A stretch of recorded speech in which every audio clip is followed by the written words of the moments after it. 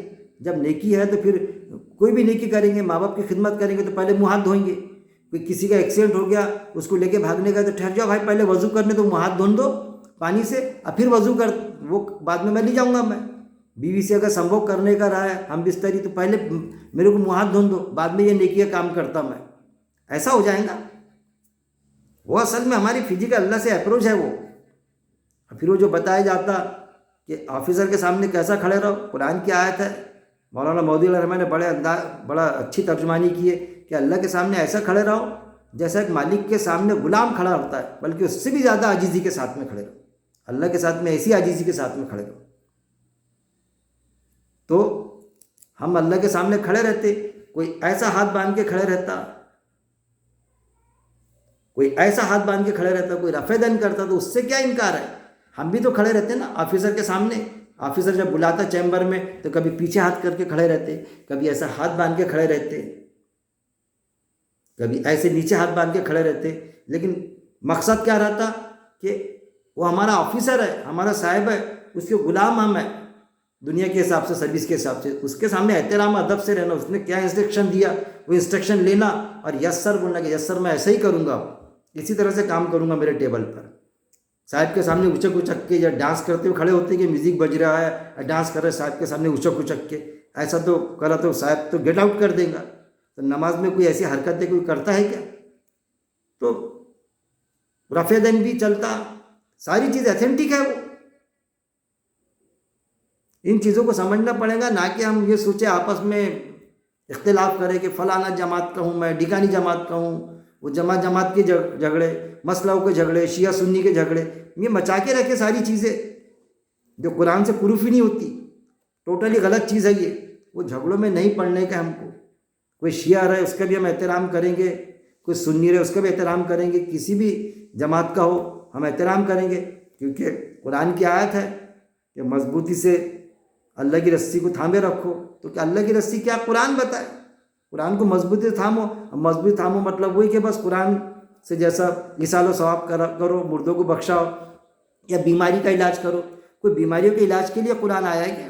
وہ تو زندگی گزارنے کا طریقہ ہے، وہی مچا کے رکھے.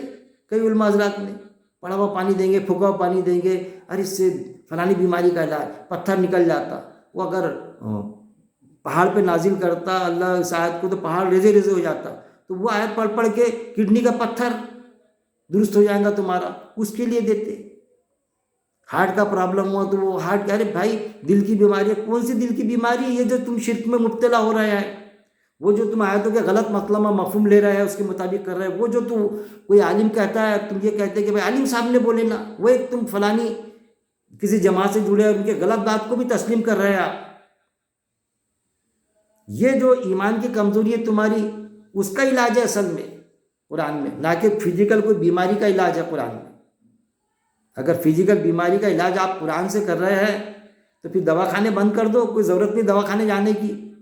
اس سے علاج ہونے کو ہونا، مطلب ایسا عقیدہ بناؤ نا تمہارا ہوتا کہ اس کے لیے نازل نہیں ہوا. زندگی گزارنے کا طریقہ ہے، کس کا؟ صرف ایمان والوں کا نہیں. قرآن کا سبجیکٹ انسان ہے، قرآن کا مضمون وشے سبجیکٹ انسان ہے، اس پر سب کا حق ہے. اور جب کوئی ایمان لاتا تو سوال ہی پیدا نہیں ہوتا، اس کو پھر اس سارے تقاضے پورے کرنا پڑتا. ایسا نہیں کہ ایمان لا لیا پھر عمل سے خالی، عمل بھی کرنا پڑے گا. اور یہ نہیں کہ عمل کر رہے ہیں ہم جیسا قرآن کے مطابق، لیکن ایمان نہیں. ہم اللہ کو نہیں مانتے کہ اللہ ہے کر کے، نعوذ باللہ، جیسا وہ جو ہوتے نا ناستک، عمل ہم سے زیادہ کرتے. بڑے بڑے دواخانے ہاسپٹل چلا رہے ہیں، لیکن ہم کو بولو کس لیے؟ نہیں، ہمارے دل کے سکون کے لیے کر رہے ہیں. ہمارا دل بولتا کرتے ہم انسانوں کی سیوا. ارے بھائی آپ ایشور کو، اللہ کو کسی بھی نام سے نہیں، ہم نہیں، وہ نہ ان کو جنت ملنا ہے اس بنیاد پر کہ انہوں نے ایمان نہیں لائے، وہاں پکڑ ہوں گی. ہماری یہ کہ ہم نے ایمان لائے اور عمل سے خالی، کہ بس ہم بندر سور کی زندگی گزار رہے ہیں. جو بھی گزارتا ہے کہ بس نقل چوٹے بن گئے، نقل، بس نقل کریں گے، نہ اس سے جنت ملنا ہے۔ ایمان پلس عمل صالح از اکول ٹو جنت، یہ دونوں چیزیں خاص طور پہ آزمائش کی آیتوں کا آپ نے پڑھنا۔ اللہ نہیں آزماتا، اللہ آزمائش میں مبتلا کرتا، اور وہ جو ہم سے کمزور انسان جو چیز کر دیتا، کوئی نیک عمل، حق کی گواہی دینا، دودھ میں پانی نہیں ملانا، طرح طرح کی، وہ اصل میں روز آخرت میں حجت بنے گا کہ اس نے کیسا کرا۔ اور آپ صلی اللہ علیہ وسلم کی قرآن میں آیت موجود ہے، آپ صلی اللہ علیہ وسلم تو اپنے ہاتھ اوپر کر دیں گے، یہ میرے امت کے وہ لوگ ہیں جنہوں نے قرآن سے ہجرت کر لی تھی، قرآن چھوڑ دیا تھا۔ بہت خطرناک چیز ہے اصل میں کہ ہم کو قرآن کو پکڑ کے رکھنا پڑے گا، صرف عربی متن تک کے نہیں، سمجھنا پڑے گا آیاتوں کو، ایک ایک آیت پر غور و تدبر کرنا پڑے گا ہم کو، جب جا کے بات جمنا ہے۔ کیونکہ حدیث بھی موجود ہے، غالباً ابو داؤد کی حدیث ہے کہ ایک آیت پر غور و تدبر کرنا 100 نوافل نماز سے زیادہ اجر و ثواب ہے۔ ہم کیا کرتے، بس نفل نماز 500 جگنے کی رات کو 500 1000 نفل نماز پڑھا رہے۔ میرے بھائی ایک آیت پر نہیں 5 آیتوں پر غور و تدبر کر لینا تھا، دیکھ تیرے کو کتنے نوافل نماز کا ثواب ملتا تھا۔ ارے بھائی سوال ہی پیدا نہیں ہوتا، لیکن نہیں، ہم کو تو کچھ اور چیز میں مزہ آتا نا۔ اللہ سے دعا ہے کہ اللہ رب العزت قرآن کو پڑھنے، پہلے تو بات ہے قرآن کو پڑھنے کے معنی صرف عربی متن تک کے محدود نہ رکھنے۔ یہ دیکھنے میں آیا زیادہ تر کہ جو ہے حافظ قرآن، ان کو بھی قرآن میں کیا ہے معلوم نہیں، بڑے اچھے انداز سے پڑھ لیتے، قرأت اچھی ان کی، زیر زبر بہترین، لیکن آیت کے میننگ ہم کو بتانا پڑتا، شان سے برابر پیش کرتے آیت، ہم بولو بھائی اس کے بولتے میں عالم تھوڑی ہوں بھائی، ہم کو بولنا پڑتا، ہم پوچھو کہ ارتھات اس کے میننگ کیا ہے، میں عالم نہیں ہوں، ہم کو بتانا پڑتا کہ اس کے اندر یہ بات بتایا اللہ نے۔ اس سے جنت میں نہیں چلے جائیں گے، طوطے کے جیسا قرآن پڑھ لیں گے اور اندر کیا ہے معلوم ہی نہیں۔ ہم یہ نہیں بولتے ہیں، ہم یہ نہیں کہتے ہیں کہ بھائی حافظ قرآن نے اس کی ترجمانی بھی حفظ کرنا، ترجمانی حفظ کرنے کی ضرورت نہیں، وہ اچھی بات ہے کہ آپ عربی متن حفظ کرتے، لیکن اس کی ترجمانی معلوم ہونا، آپ کو کسی نے پوچھا تو حافظ قرآن کو وہ بھی کمپلسری ہے جنت میں جانے کے لیے۔ صرف عربی متن پڑھ لیے اور آپ جنت میں چلے جائیں گے، زندگی گزارنے کا طریقہ خود کو نہیں معلوم تھا، کیا دوسروں کو بتلائیں گے آپ؟ یہ نہیں ہونا، اس پر بھی توجہ دینا چاہیے ہم کو، ہم نے خاص طور پہ حافظ قرآن ہے۔ لیکن کیا ہے، پیڈ ورکر بن گئے، مسجدوں میں نمازیں پڑھا رہے، بس اس کے پیسے، عقد پڑھا رہے اس کے پیسے لیے جا رہے ہیں، بیان کر رہے ہیں اس کے پیسے لیے جا رہے ہیں اللہ کی بات، جبکہ آپ صلی اللہ علیہ وسلم قرآن میرے درس پہ کہ میں تم سے کوئی اجرت کا سوال کرتا اللہ کا دین پیش کرنے میں، اللہ کی بات پیش کرنے میں، آپ صلی اللہ علیہ وسلم نے تو کوئی اجرت نہیں لی، لیکن یہ اللہ کی بات پیش کرنے میں اجرت لیتے، پیسہ لیتے، عقد پڑھانے کا پیسہ، پھر بولتے حدیث کہ نکاح کو اتنا آسان کر دو کہ زنا مشکل ہو جائے۔ ارے 2000 3 4 ہزار روپے لے رہے، تم 2 ہزار روپے لے رہے نکاح پڑھانے کے، تو یہ نکاح آسان ہے تمہارا؟ کیا ہے یہ بیان کرنے کے پیسے لے رہے، پاوتیاں پھاڑ رہے۔ زکوٰۃ جمع کرتے، زکوٰۃ جمع کرنے کے 40%، آدھے میں اصغر آدھے میں سب کا، حالانکہ عاملوں کا حق ہے اپنا جو ٹائم دیتا وہ تو اس کو دیا جائے گا، لیکن حساب سے لینا چاہیے نا۔ اب باقی اس میں تو لیتے ہی نہیں آتا، نہ نماز پڑھانے کے پیسے لیے جا سکتے، نہ تراویح پڑھانے کے، اسلام کی بات جو بھی پیش کریں گا اس کے پیسے لیے جائیں گے، لیکن اگر قرآن کی عربی زبان پڑھاتا وہ تو پیسے لیں گا، کیونکہ عربی زبان لینگویج پڑھا رہا وہ، اس کے پیسے کیوں نہیں لیں گا وہ؟ ایسا موزن کام کرتا، الٹیاں صاف کرتا، پیشاب گھر تک کے صاف کر دیتا، وہ کسی نے پیشاب کر دیا جا نماز پڑھ تو وہ بھی صاف کرتا، موزن جو تو اذان دینے کے پیسے نہیں لیتا وہ اصل میں یہ جو ورک کر رہا ہے اس کے پیسے لیتا۔ لیکن امام صاحب تو بس آتے، نماز پڑھائے چلے، جیسا ہم پڑھتے ویسا وہ پڑھائے چلے، اس کے پیسے لیتے۔ ایسا تراویح پڑھانے کے، تراویح پڑھایا چلا اپنے ہیڈ کوارٹر پر جو اس کا تھا وہاں پر، 1 مہینہ رہا رمضان بھر میں، اس کے پیسے لیتا۔ یہ کوئی بات ہوئی کیا؟ اللہ سے دعا ہے کہ اللہ رب العزت قرآن کو پڑھنے کے بعد میں اس پر غور و تدبر کرنے، جو بھی زبان آتی ہے ہم کو وہ زبان ترجمانی پڑھ کے غور و تدبر کرنے، غور و تدبر کے بعد میں اس پر عمل کرنے، جو بات سمجھے ہم، اور عمل کرنے کے بعد میں موت تک اس پر قائم رہنے کی میرا مالک توفیق دے، اور لوگوں تک کے، پوری انسانیت تک کے اللہ کی بات، قرآن کی بات ہم پہنچانے والے بنے، ہم کو توفیق دے۔ وآخر دعوانا ان الحمد للہ رب العالمین۔